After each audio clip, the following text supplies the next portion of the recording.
Right now on Up with KREM, Governor Brad Little is traveling to Hayden today. This morning, the reason behind his trip to North Idaho.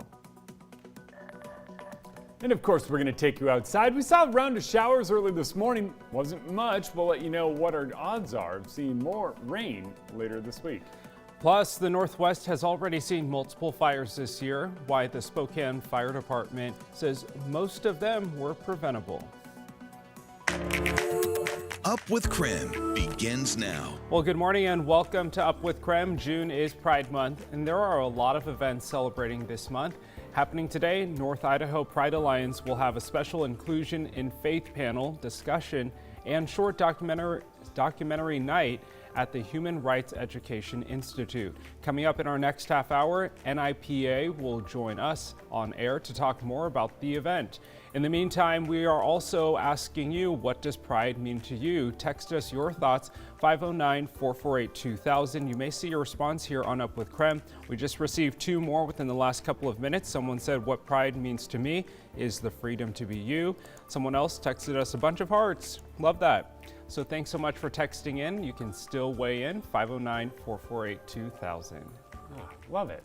Love to see the positivity this morning on a Wednesday. Yeah, Always nothing nice. but it. And being inclusive, welcoming everyone for who they are and the things they cannot change about themselves. That should really be what every day of the entire year is about. I love that. Yeah, not just this month, for sure. Oh, absolutely. All right. So, Jeremy, we woke up to some rain, but it was very, very small. Not a lot of rain to get us out of the drought. I know. I was sitting there going, it's coming down. And then I was watching the measurements going, all right, maybe that was a little overzealous. But we still got rain, and we need it. But right now, it's looking a bit drier out there. You can see the roads already drying off. Same with some of those sidewalks around Spokane. We've got a couple of stray showers still popping up on the radar, but our temps staying about where they were early this morning. That's in the low 50s for us in Spokane. And across the inland Northwest, things haven't changed all that much. 52 in Coeur d'Alene, 50 in Sandpoint. A little bit of rain there, but here's the way it goes. You got the rain coming down. Notice we get a little push of moisture. That one that I thought was moving toward Coeur d'Alene kind of falls apart, so maybe post-falls is kind of the extent of it, and it continues to lift off to the north. But notice our overall moisture is decreasing, and that will continue to be the case. A couple of more showers possible a little bit later on today. I'm really thinking that this chunk of it that you're seeing right there with the arrow, that's where we get a bulk of our moisture later on this afternoon, north of Ritzville, all the way up into Chewelah, and then, well, that's about it. It eventually tapers off, and tomorrow, another push of moisture. This one offers more energy, more moisture, more everything, but it misses us. It goes out to the east, so we don't really see much of it here. So today, kind of our best shot at it. And we got a little, but when you're talking 2/100ths of an inch, it's not enough to really offer us much drought relief, but hey, we'll take anything we can get. Later today, temps top out in the mid to upper 60s under mostly cloudy skies. Happening today, Governor Brad Little will be in two North Idaho towns. This morning, Nicole Hernandez explains why Governor Little is in the area. Good morning, Nicole. Good morning, Tim. So I'm here at Real Life Ministries right behind me here. You can see that in Post Falls, and this is where Idaho Governor Brad Little will be later tonight. He is going to be giving a graduation speech for Lakeland High School students. That's starting at 7 this evening. Governor Little will also be in Hayden today. He will be holding a press conference talking about the state's budget. This is the only place in the state that he's planning on talking about this specific topic. It starts at noon today, but is not open to the public.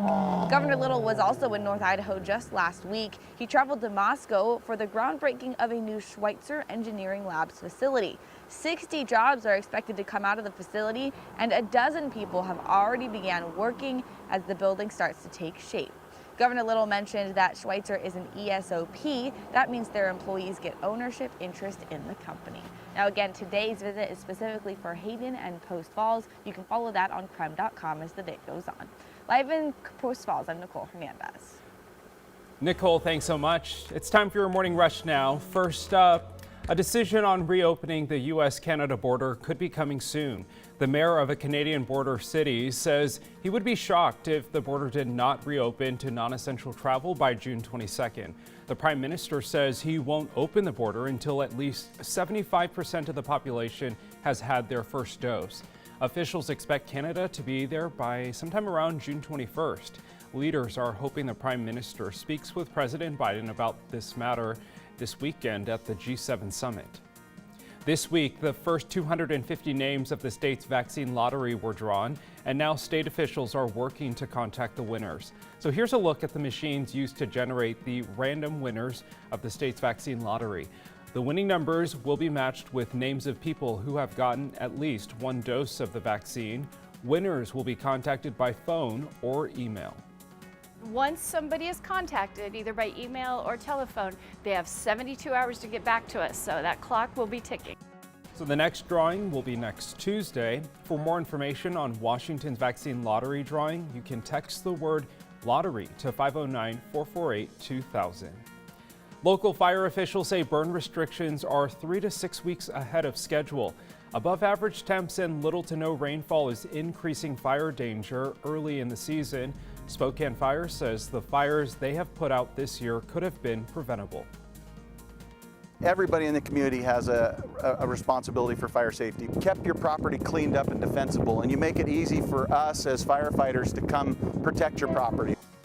Unauthorized open burning and recreational fires without chimneys or fire pits are restricted until the order is lifted.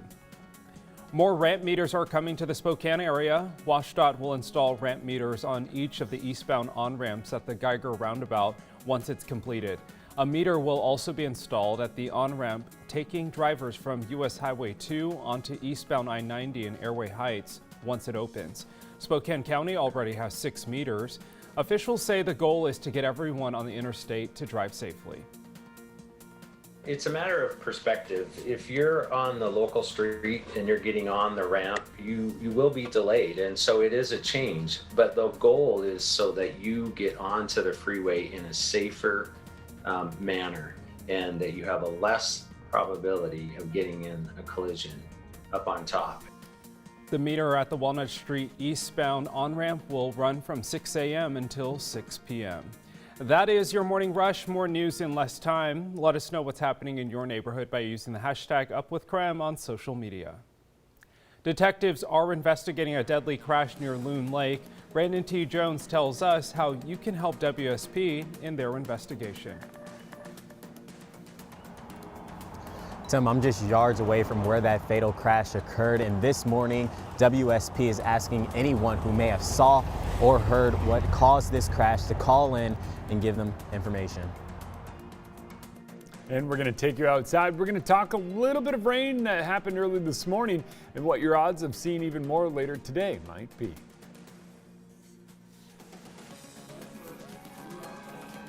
You're on Up with KREM by highlighting the history makers who have made this celebration possible. Another 60 seconds of pride is coming up after the break.